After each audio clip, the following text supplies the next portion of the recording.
Paul, hello, this is Twigglenock, and I'm coming to you live from the Mirth and Mischief event at the Uhuberg Castle in Helen, Georgia. And Paul, I don't know where, he said he couldn't take it anymore and ran screaming to the van. So we'll be right back. Stay tuned. Back to you, Natalie. Paul? Welcome back to Good Day Atlanta. An atmospheric castle, a prince in turmoil, and a battle between good and evil. It kind of sounds like something right out of a storybook. Right, but actually wrong. It's all really happening up in Helen thanks to something called Mirth and Mischief, and you're invited to become a part of the action. Good Day Atlanta's Paul Millikan is live in Helen this morning. And Paul, I love him. I love you. Right? But I love him. He's a good sidekick. If you ever take my microphone again, Natalie, Joanne, don't encourage this behavior. We don't encourage this. Twigglenock, stay away from my job. Yeah, you better get 99 of your pals to take on this one. Okay, you know what? You missed the hot topic. All right, this is not about. No, you're not the hot topic. You know what? Steve Whitmire, get in here, okay?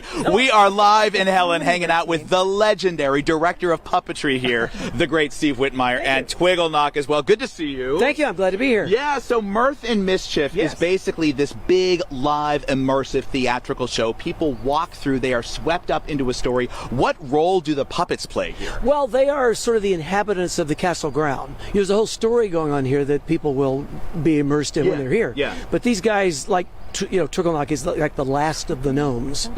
So, well, he could tell you that himself. Well, are you trying to make me feel bad for you? Last of the gnomes? I am the last of my kind, yes. Oh, no. So where exactly do you live on this property? Oh, I live in that tree right back over there, right over you your live shoulder. in the tree. Is it roomy in there? Oh, it's wonderful. But you know what the rent is on a room? I have no idea. In a tree stump. So I'm looking for roommates.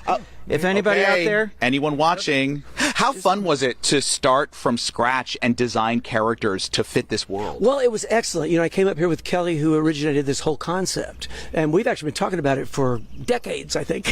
Yeah. And with it actually happening, to walk around this whole castle, and you pass a spot and you say, well, that's a perfect spot for a puppet character. Here's a perfect spot for a puppet character. Yeah. So they're popping out of places. Yeah. So you're sort of using the landscape to inform where the puppets are going to be and how they'll fit into the story. Exactly. And then we should just tease too. I've heard a rumor that there's maybe a dragon somewhere on this property. There is a dragon. We couldn't quite get him to wake up yet. Well, it's early. All right, it's early. He's very grouchy. You don't want to mess with him. Yeah, I'm not going to go wake him up. He can stay asleep as far as I'm concerned. Oh, wait, you and the dragon are not friends? No, we dated for a while, but it's over now. Oh, wow. Well, now that sounds like a hot topic. All right, so we'll definitely get to that. Steve Whitmire, I want to brag on you for a minute, just in case you guys don't know. I mean, this is a legend in the puppet world, performed with the Jim Henson Company and the Muppets, starting in what year again? Oh, God, 1978. And tell some of the characters that you are behind, the characters we know and love. Let's see. The first big character I did was probably Rizzo the Rat. He's a small, big character. Yeah. And eventually, when Jim Henson passed away, I was Kermit for about 30 years. Yeah, incredible. Are you still inspired by the way your work inspires young people?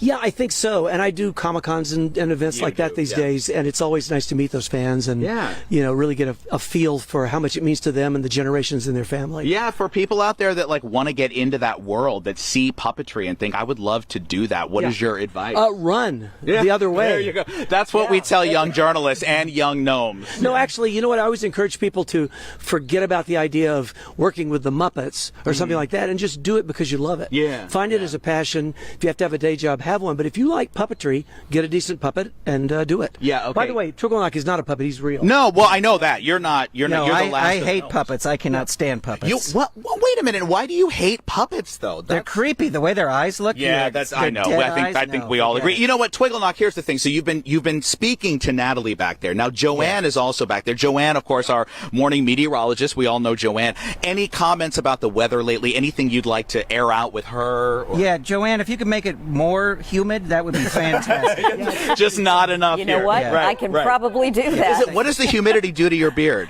Oh, it's frizzy, as you can tell. Yeah, there's a little too much frizz in the beard here. Joanne, if you could work on that. Now, Alex Whitler's also back at the station. You want to say anything to Alex? Or Alex, I want my $5. Oh, Alex, what did you know what? The deals you're making with puppets, we don't need to know about those things. Steve Whitmire, a pleasure to see you. Thank you, Paul. Good to see you. Twigglenock, I guess a pleasure to see you. It was a pleasure. Thank you, it was Paul. before you stole my microphone. Be honest with me, okay? back there. Yes. Who would you rather do this job for all eternity? And if you don't say me, we're going to have a real problem when I get back. It's him. I know it. It's Twigglenock. I know it. Don't ask a question you don't want to know the answer Okay, to. but I do have a favorite. So quick and witty. I know. I do have a favor to ask of you, Paul, though. Can you put your face down right Okay, next you got it. to Twigglenock? Oh. Because minus the Do you beard, see a I see a resemblance? strong resemblance. Like, seriously, this is you in like 80 years. So wait a minute. Maybe I'm the last of the gnomes. Maybe you're not alone, Twigglenock. Oh, to be stuck with you. Great. Fantastic. Last of the gnomes, the one and only Paul Millikan. Ladies and gentlemen. Oh my gosh, this is amazing. This segment was incredible.